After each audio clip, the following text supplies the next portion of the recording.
Dzisiaj, proszę Państwa, wrócimy do bardziej klasycznego grania. A dziś dokładnie mówiąc będzie power metal. A mianowicie zespół Gamma Ray.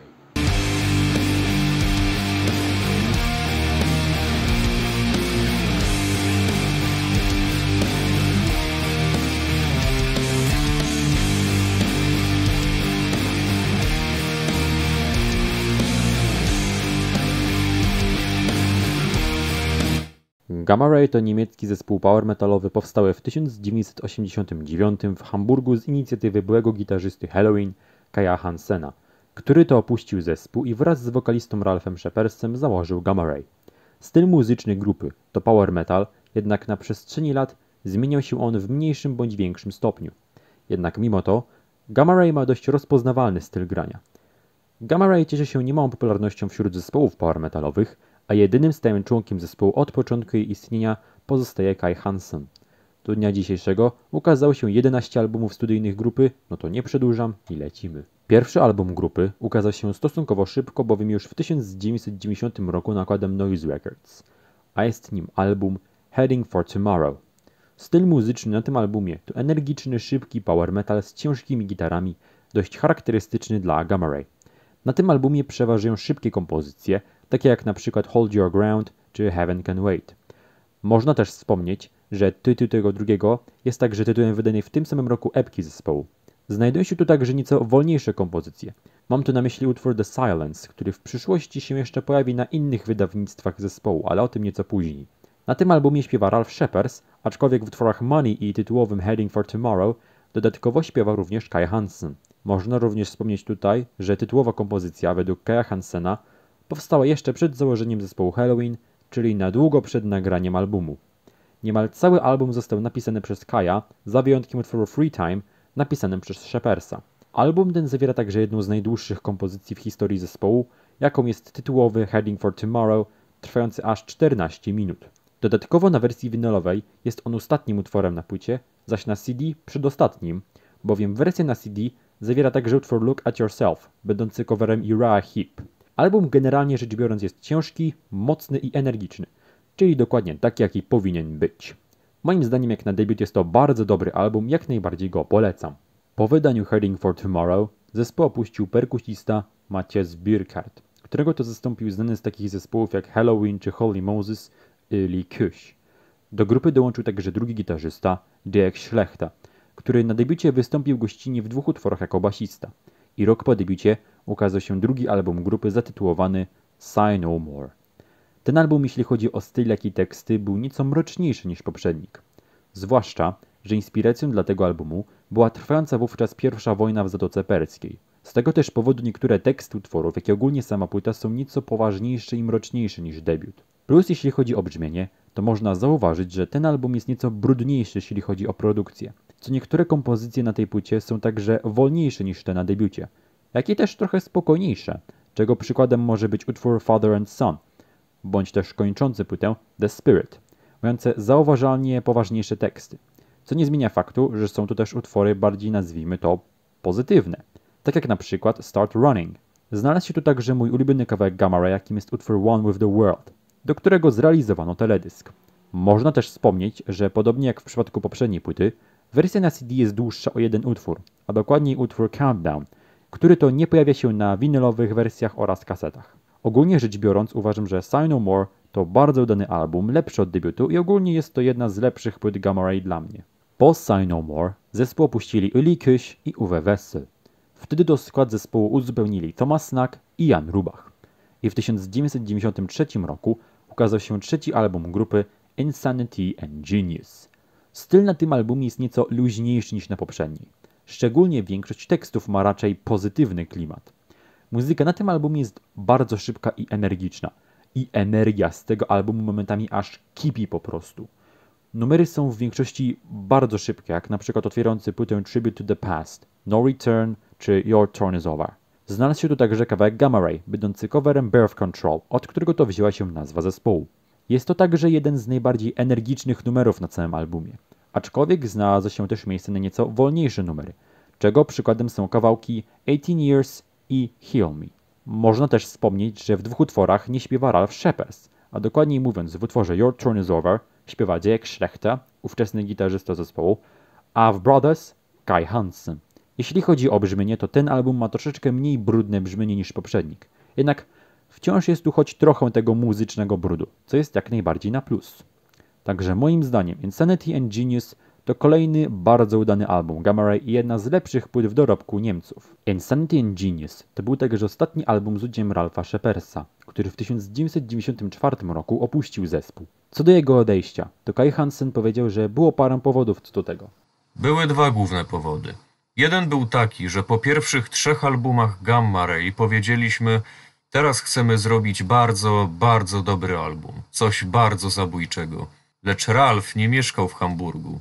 Mieszkał 700 kilometrów stąd. Dlatego przyjeżdżał tylko na próbę albo na nagrania. Ale żeby zrobić album, który był naprawdę dobry, potrzebowaliśmy go tam na stałe. Lata wcześniej rozmawialiśmy o jego przeprowadzce do Hamburga, ale w tamtym czasie wciąż miał pracę. Nadal ją wykonuje i jakoś nigdy jej nie porzuci. Cóż, z drugiej strony miał tę sprawę z Judas Priest. Chciał dostać szansę. Byłem idiotą, który mu powiedział, że może dla zabawy po prostu spróbuj, kiedy stało się jasne, że szukają wokalisty, ponieważ Judas Priest to zawsze był jego ulubiony zespół. Myśleliśmy o tym, żeby zrobił album Gamma Ray, a potem poszedł do Judas Priest. W sumie to doprowadziło do momentu, w którym powiedzieliśmy, że w tym momencie wolimy się rozejść, bo nie ma sensu dalej tego ciągnąć. Sheppersowi nie udało się jednak dołączyć do Judas Priest na rzecz Tima Reapera Owensa. Kilka lat później Ralph założył grupę Primal Fear, z którą występuje aż do dziś. Ostatecznie funkcję wokalisty przejął Kai Hansen, któremu to zdarzyło się już śpiewać na pierwszym albumie Halloween Walls of Jericho. I tak oto dochodzimy do 4., a zarazem najbardziej znanej płyty zespołu, jaką jest wydany w 1995 Land of the Free. Album ten jest płytą koncepcyjną, której tematem przewodnim jest walka pomiędzy dobrem a złem.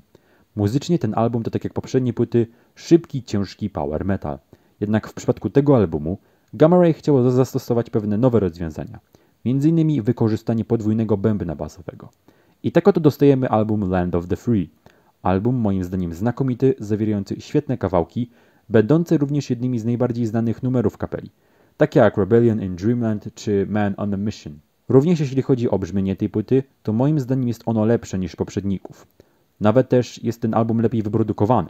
Warto też wspomnieć, że na tym albumie gościnnie udzielają się dwaj znani muzycy niemieckiej sceny metalowej, a dokładniej Michael Kiske, wokalista Halloween, który na tej płycie śpiewał w utworze Time to Break Free, a także Hansi Kirch z zespołu Blind Guardian, który śpiewa w utworze Farewell.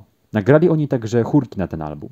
Na albumie znajduje się także utwór Afterlife, który Kai Hansen zadedykował zmarłemu w tym samym roku Ingowi Schweichtenbergowi, byłemu perkusiście Halloween, który to 8 marca 1995 popełnił samobójstwo skacząc pod pociąg. Ogólnie rzecz biorąc uważam, że Land of the Free to znakomity album i moim zdaniem jedna z najlepszych płyt Gamma Ray. Rok później ukazała się epka Silent Miracles, zawierająca 4 utwory, które to później pojawiały się na reedycjach niektórych płyt zespołu. Jednym z nich była chociażby nowa wersja utworu The Silence z płyty Heading for Tomorrow. Ukazał się wtedy też pierwszy album koncertowy grupy Alive 95, nagrany w trakcie trasy Men on Tour w Europie. W tym samym roku z grupy odeszli Jan Rubach i Thomas Snack. Wtedy to Dirk Schlechter przeszedł z funkcji gitarzysty na rolę basisty, zaś nowymi członkami zostali wówczas Henio Richter i Dan Zimmerman. Pierwszym nagraniem z ich udziałem był wydany w 1997 Valley of the Kings, jednak pierwszym dużym wydawnictwem był wydany w tym samym roku album studyjny Somewhere Out in Space. Muzycznie ten album zawiera troszkę bardziej przybrudzone i bardziej melodyjne brzmienie niż wcześniej. Również jest tu momentami nieco większy nacisk na instrumenty klawiszowe, które na tym albumie nagrał Henio Richter. Jeśli chodzi o to, jak się sprawdzili nowi muzycy, to moim zdaniem sprawdzili się znakomicie. Somewhere Out in Space to album melodyjny, ale też ciężki i szybki.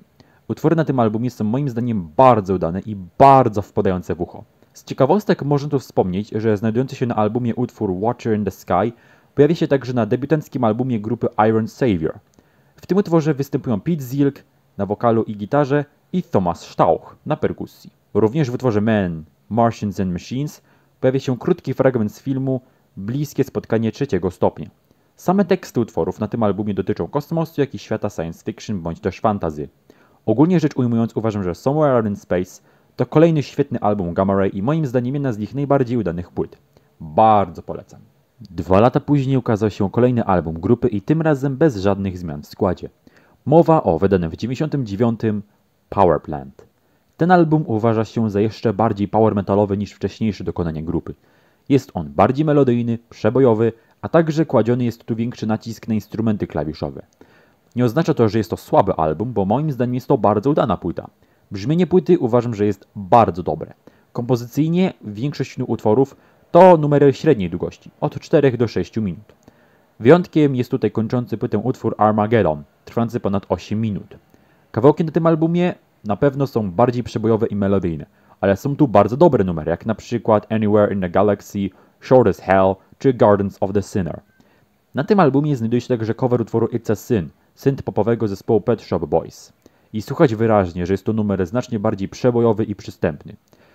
Warto też tutaj wspomnieć, że okładkę tej płyty przygotował nie kto inny jak sam Derek Riggs, którego możecie kojarzyć jako twórcę maskotki Iron Maiden, Ediego, a także licznych okładek płyt tego zespołu. Także no cóż więcej mogę powiedzieć. Uważam, że Power Plant to kolejny album Gamma Ray na poziomie. 2 lata później dostaliśmy kolejny album studyjny z zespołu zatytułowany No World Order.